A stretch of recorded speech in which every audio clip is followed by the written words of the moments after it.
So Panic at the Disco's official video for Mona Lisa came out at midnight last night, so a lot of us have seen it. If you're yet to see it, it's on MTV, on my site, WreckedRadio.net. You can watch it.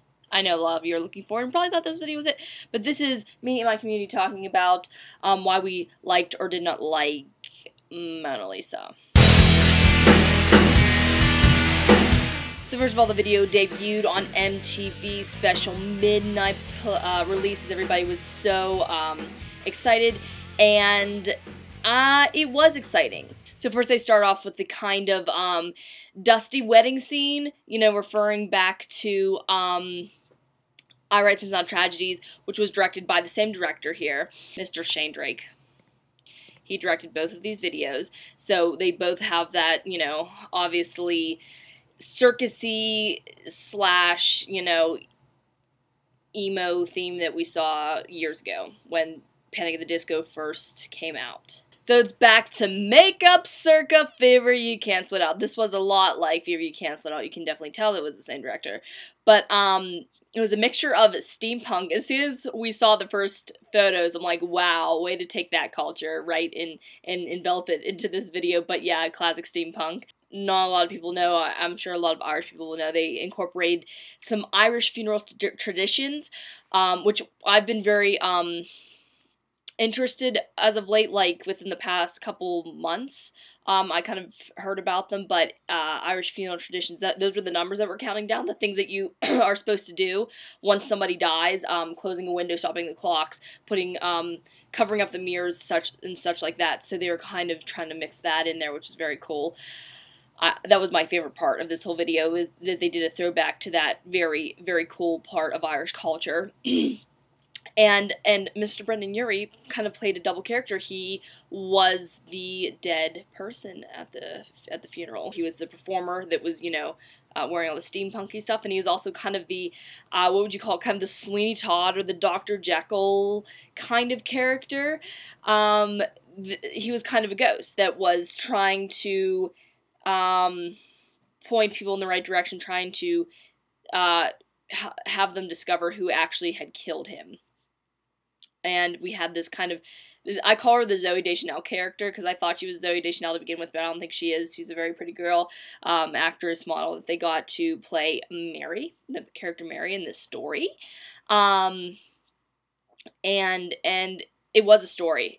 You know, one thing about this is that it wasn't just, you know, the band performing or whatever, just with costumes. There was a story. It was kind of like a little murder mystery, as MTV put it.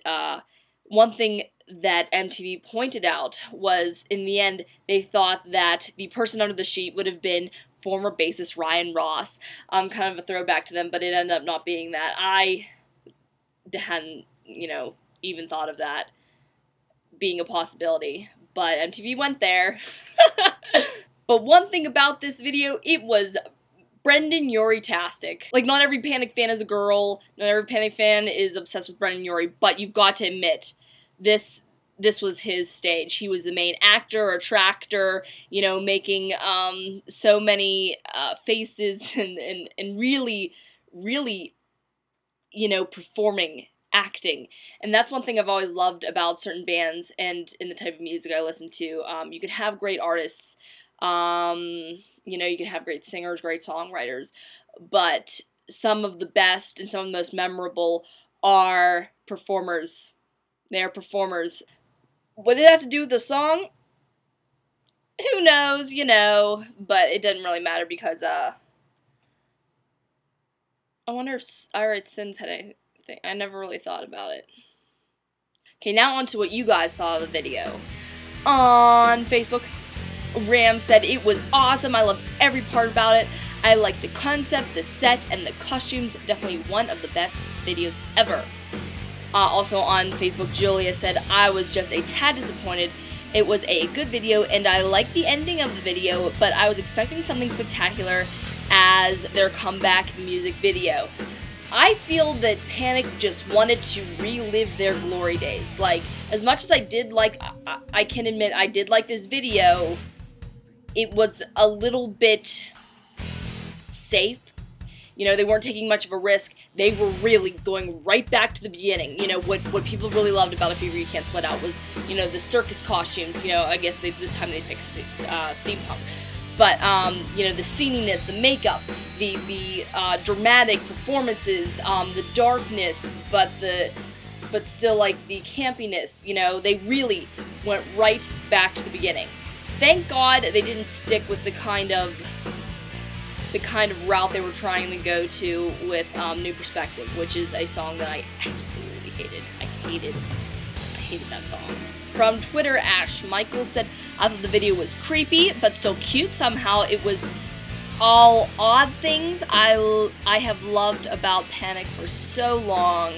The pretty odd KT is Katie, my sister and partner in crime when it comes to YouTube. She has her own YouTube channel. The pretty odd KT said, I like that they didn't make the song about the painting, but rather about something no one would expect. True. It was Brendon Urie-gasm for sure. That is also net what you and thought. I asked you guys and I got it was awesome from Constellations. Thanks. I've been complaining a long time, you guys know that, about the absence of Ryan Ross and how much I think it's hurting the band. Because I keep thinking, like, Ryan Ross isn't the best singer/performer, but he is an amazing songwriter. Brendon Urie is not a good songwriter, but he is such a great performer, and he's a looker. And he's an awesome vocalist, a very, very, very good vocalist. And I always thought, if you put the two together, you'd have an awesome collab band. Well, they were once together, but they are not anymore. And I guess you can't put the two into a corner because, you know, they both want to shine. And that's a little too bad because they're both missing vital parts of a band. I do like the Young Vanes, or did like the Young Vanes. From what I've heard in the it's been kind of obscure and convoluted what has been going on with that band. They seem to be on a break or a hiatus or not performing anymore or not recording anymore. They've gone their those two, Ryan Ross and John Walker, have gone their separate ways. They're just kind of crumbling apart. And Panic at the Disco, finally, you know, for the longest time, the Panic part of Panic at the Disco, the one the part that kept the name, have been gone for so long. They've been out of the public eye, and everybody has missed them. Those people that missed Brendon Urie, and now they're back, and I guess they're pretty strong, and they're headed towards a pretty bright future, I would expect.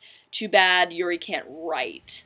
But look at, you know, how can I even say that? We haven't listened to the album yet, which is yet to come out. You can actually see the details. I'll post a link down there for the cover of the album, and it will say when it is coming out, because I've been talking for 11 minutes about this one small video. So tell me what you think if you weren't one of the ones that were on this video, or if you were, I don't care. Tell me more about what you think about this particular video that just came out recently. Peace, love, rock and roll.